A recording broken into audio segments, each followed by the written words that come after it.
राज्यों में हुए उपचुनाव के नतीजे बेहद शानदार हैं।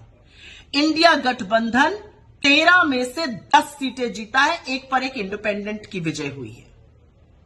भारतीय जनता पार्टी वाले 13 सीट लड़े थे, 11 सीट पर हारे हैं, मात्र 2 जीते हैं। यह देश सिरे से बीजेपी को नकार रहा है। यह देश नरेंद्र मोदी को 1 महीने के अंदर ही एक और बड़ा संदेश दे रहा है और फिर से कह रहा है कि हमें नफरत की, हिंसा की, वैमनस्य की, उल जलूल की बातों की राजनीति नहीं चाहिए।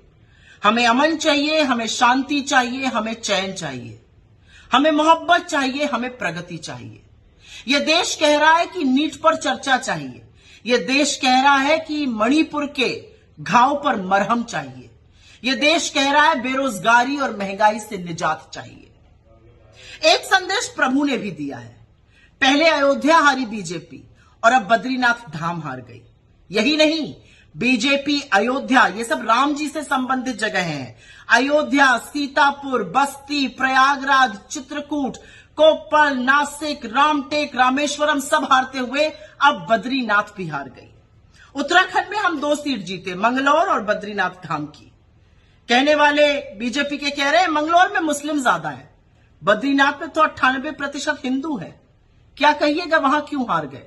और मंगलौर में जो प्रशासन के साथ मिलकर गंद करी थी चुनाव के दौरान, जो रक्त रंजन किया था, जो मुस्लिम मतदाताओं को जबरन वोट ना देने दिया था, उसका परिणाम सामने है। बीजेपी सिरे से हार गई है।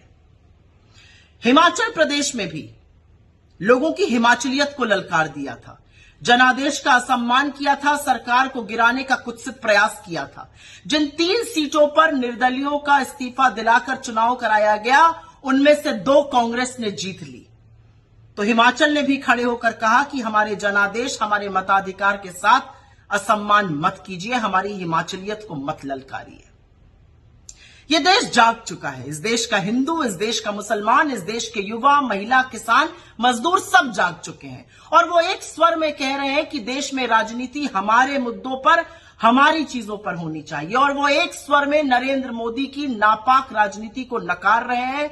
वो इंडिया गठबंधन के साथ खड़े हैं, मोहब्बत वाले लीडर के साथ खड़े हैं, मुद्दों को उठाने वाले लीडर के साथ खड़े हैं।